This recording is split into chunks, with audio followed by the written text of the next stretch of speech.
This is Talk of the Town, a weekly program featuring community events happening in and around Northeast Michigan, with your host, Nancy Smitham, and get the latest from Alpena Community College with Dr. Don McMaster. And now, today's Talk of the Town.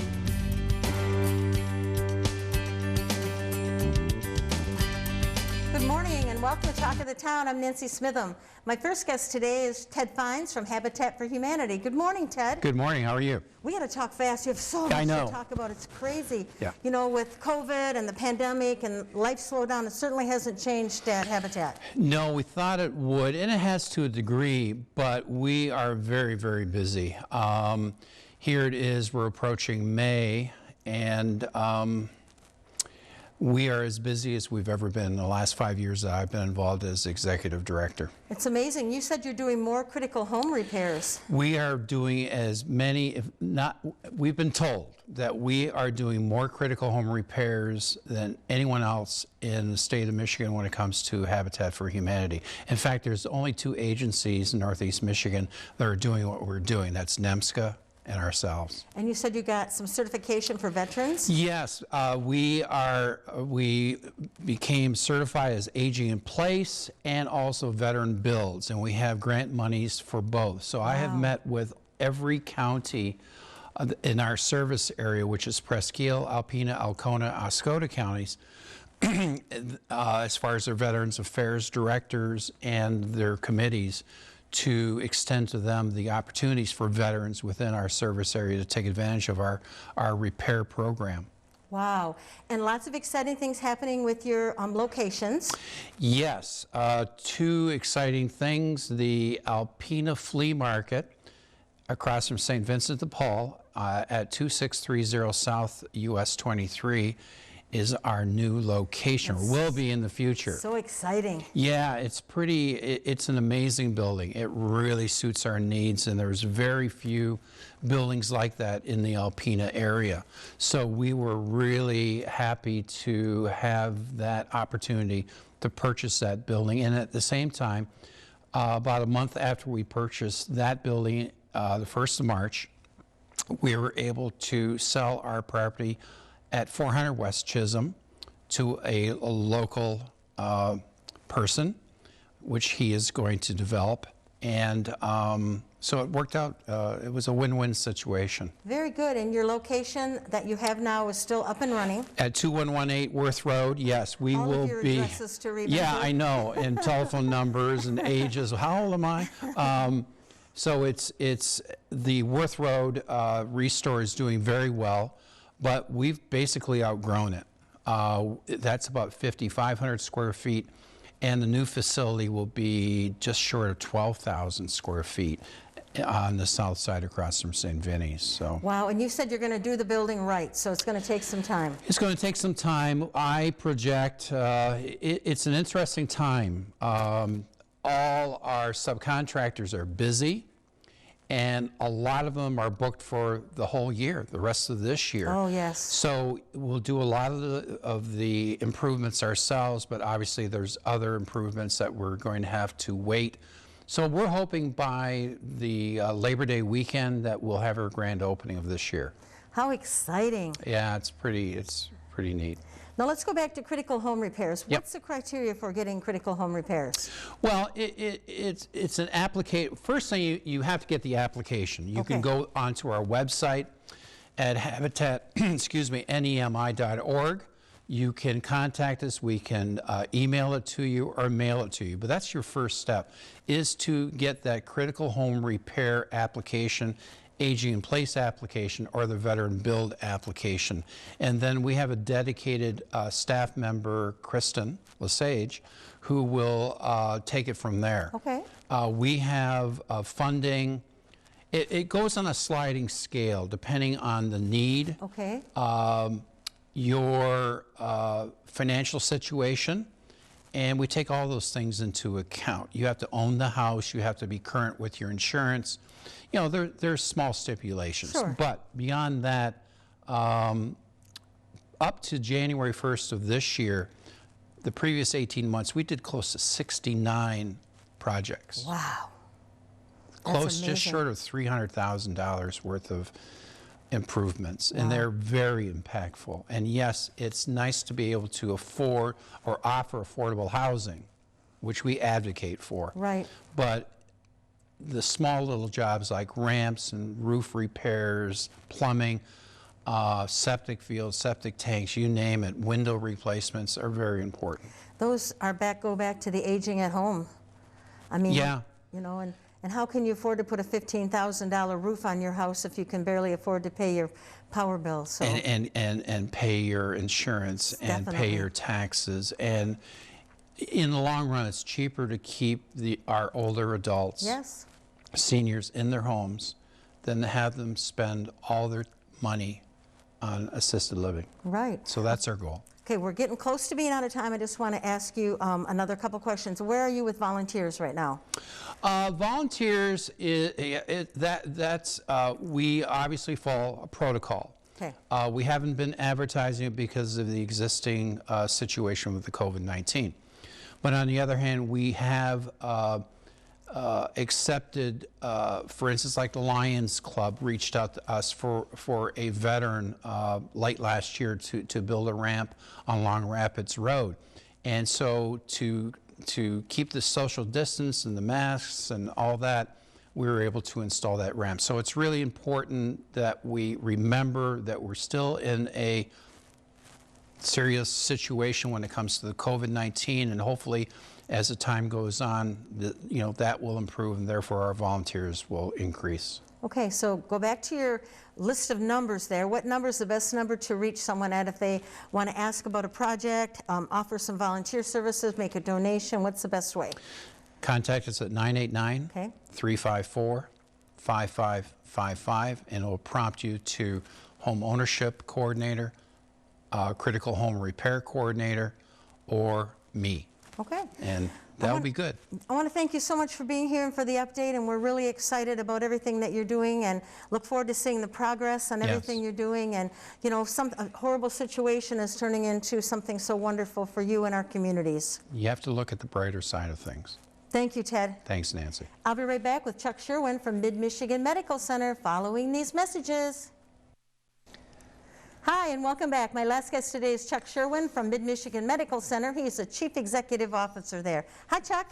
Hi, Nancy. How are you today? Good, and I know how busy you are there with everything going on, trying to run a hospital in a pandemic and having the beautiful new addition coming up, plus all of the other stuff that none of us really know about and want to know about. Sure. But the important thing for us today is to talk about some of the wonderful quality awards that Mid-Michigan has received. Yeah, sure. So we've received several over the last couple of months, in the last several years, actually. But the one that's really on my mind today is our Joint Commission survey. So it's a survey that the Centers of Medicare and Medicaid farm out to the Joint Commission, and the Joint Commission comes in for about 4 or 5 days, and they bring, I think this time they brought 7 different surveyors, and they survey the whole hospital and our home care agency.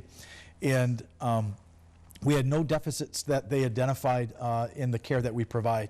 And it's during a pandemic as well. And so they were really focused on our infection rates and our use of our personal protective equipment and how the clinical staff are washing their hands and those types of things. And in 95% of hospitals, at least what the surveyor told us, the lead surveyor, you have a second resurvey based on findings that they were concerned about. So they come back to the hospital a second time to make sure that you've corrected the things that they identified. And they didn't identify any of those things, so they won't be coming back. And so really a testament to our staff. It's, the management staff is clearly engaged in that process, but it really gets to that our staff that are in front of the patients and helping and supporting those patients are just doing a great job, even during a pandemic. That's amazing, and it starts right from your cafeteria staff, your housekeeping staff, to everybody, and goes on up. And congratulations, that's a wonderful award. Yeah, so I really want to, compliment the staff that works at the hospital. Although I get to sit here and talk about the awards that we have won, it's really the work that they do in engaging our patients in our community that's making all the difference. And so, right now with COVID rates rising in our community, the hospital being very busy, the staff being stressed of the amount of work that we have to do, they just do a tremendous job, and I just want to make sure that they hear that and understand that we appreciate all the work that they do, because the awards that we get are because of them. It's not because of me.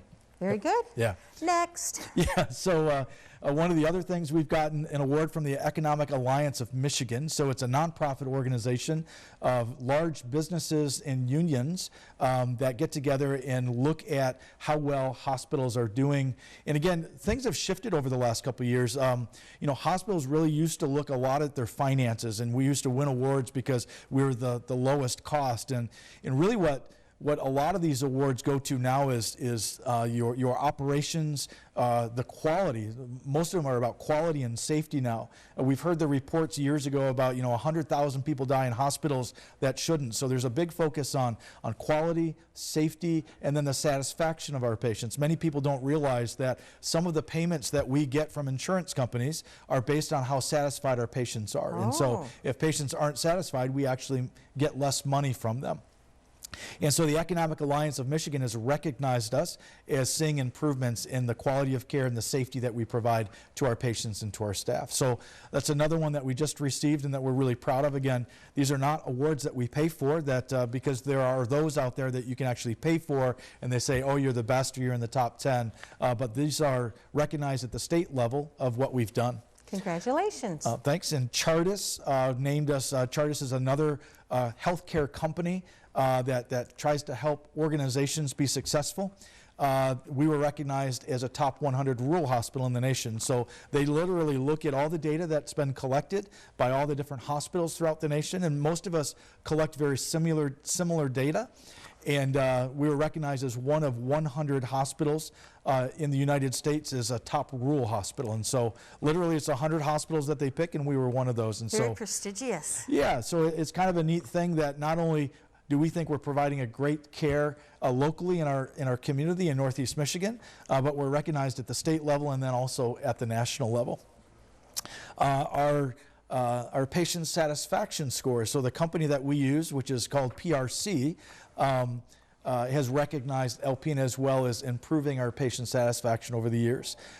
Nancy, you and I have talked over the years, I think even when I was in the cancer center, that a decade ago or 20 years ago, patient satisfaction was really suffering in Alpena. Yes. And we would hear from our communities, down in the Oscoda area in Rogers City, I'm not sure I want to come there, I had a bad experience, and we just really don't hear that anymore. And so we were recognized by our patient satisfaction company that we use of the great care and the satisfaction of our patients, and so they're recognizing that. We benchmark ourselves to be in the top 25% of all hospitals nationally for our quality, for our safety, our employee engagement, and our patient satisfaction, and we hit that almost every month, and so just really excited about that. And then another one that we have is, this has just recently come out, so there's something called the Baldrige Award.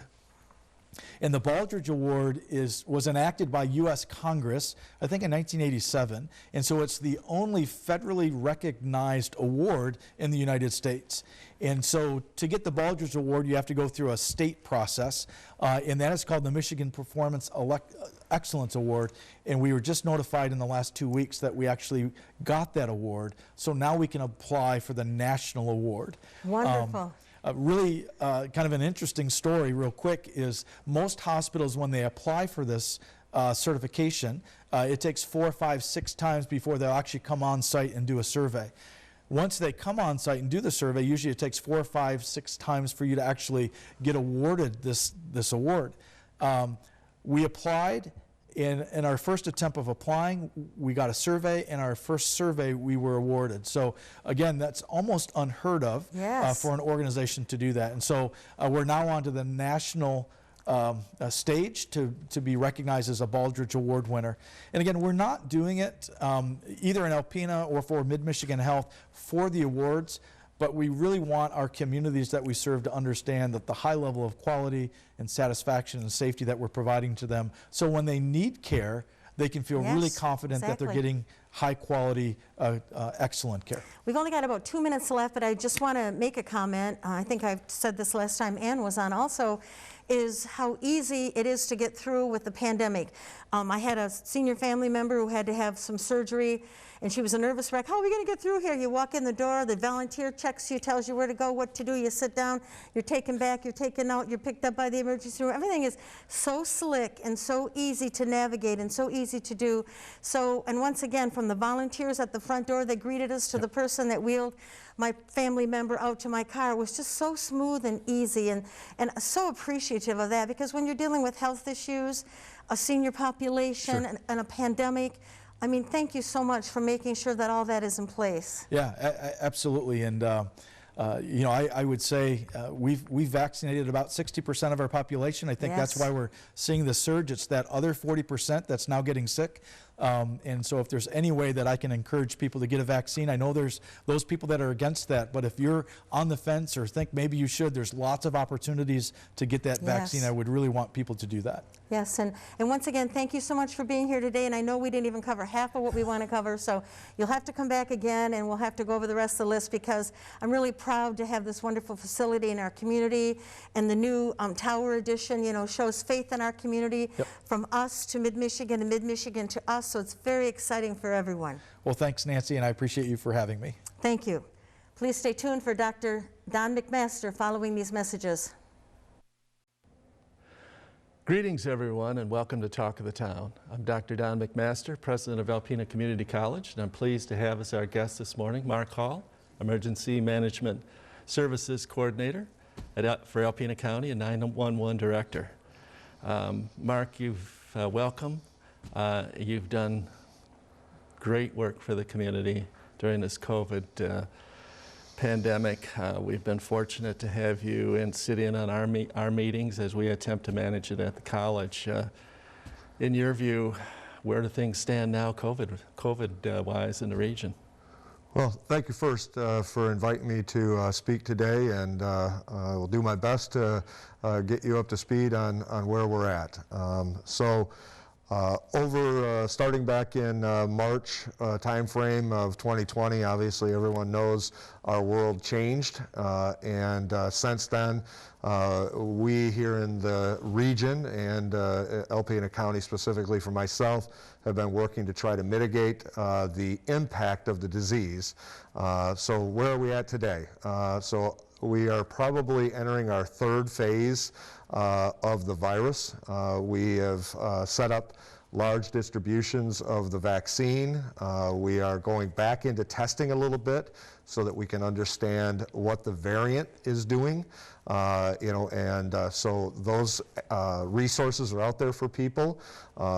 Unfortunately, the virus is on an uptick, affecting our hospital, both with staff getting sick and as well as a lot of people being admitted into the hospital for COVID-related things. Some very serious. Sometimes it's just fluid and steroids, and they get to go back home.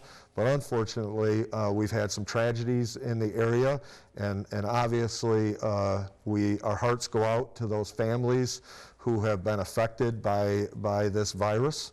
My hope is that we can continue to try to get people to continue to mask and continue to social distance, wash their hands. These are three simple things that we can really have an impact on where the virus goes and how it continues to affect our lives, either in a big way or a small way, depending on what we do as a community.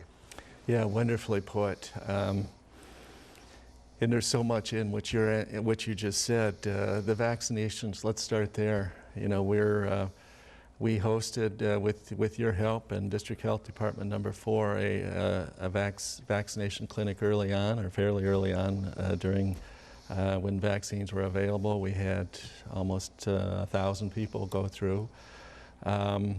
We hosted a vaccination clinic this week, Monday, for our students and community members, and we had, I don't know, 130 or 140 people. You know, that could mean that more people and more people are vaccinated and there's not many left that need to be vaccinated, or it could be that we're kind of running up against people who don't want to be vaccinated, or both. What's your take on that? Yeah, that's a fantastic assessment of that. So yeah, we here in Alpena County specifically, we have benefited by our relationship we've benefited by having the hospital actually here. We've benefited by the hard work of our health department and then all of our clinics, doctor's offices. So the availability for the vaccine now is extremely high. And yes, I think it is fair to make the assessment that people who wanted the virus, regardless of their age, 16 and above, with Pfizer, with a parent, that opportunity is out there. So I think we're exactly where, we need to start thinking about how do we convince the people that have resisted the vaccine or are concerned about the vaccine or took a wait and see kind of approach. We're at that wall now where we really need people to take advantage of the walk-in clinics because as the number continues to shrink, we will stop having National Guard support. As our numbers shrink, our access to it will also shrink. And so, being up against that wall right now is a difficult place to be. And we rack our brains, the health department, Chuck's staff at the hospital, your staff, that's the million-dollar question right now. How do we convince people this is the right direction, this is the right thing to do, it is the safe thing to do, and if I knew the answer to that, I probably would be doing something else. Well, we're glad we're glad you're doing what you're doing. I guess I don't want to put you on the spot here, but I'm so curious about it. In all the shots that have been given in Northeast Michigan, has there been any one that's had a reaction to the shot that would indicate that shots are not safe? Yeah, I primarily can speak for Alpena County, and we've had no severe reaction. With that said, obviously there's some more sore arms. Yeah. You may feel a little bit punky for a little while, the day of the shot, maybe the day after the shot. But as someone that had COVID, ended up in the ICU, that little 24-hour bug is a small payment to pay to be protected so you don't end up in our hospitals, we don't end up in an overload of people with the virus in those hospitals. I'm not going to say there ain't going to be some impacts of the vaccine, okay? However, the impacts far are less than actually getting the virus. And so regionally, I could only just say that there has been, small cases, but nothing that ever went to, or at least that I'm aware of, went to the hospital. But it's something that we prepare for. We have resources on scene. We do everything we can to be able to respond to something like that happening. Mark, we could talk for another 20 minutes on this. Our time is up, though, but thank you so much for what you're doing for the community, what you're doing for Alpena County, what you've done for Alpena Community College. We appreciate it. It's life-saving work. Thank you, folks, for watching Talk of the Town. We'll see you again next week. This has been Talk of the Town with your host, Nancy Smitham and Dr. Don McMaster. For a list of community events taking place in Northeast Michigan, please visit our website at wbkb11.com and click on our community link. This has been a Thunder Bay Broadcasting Corporation production.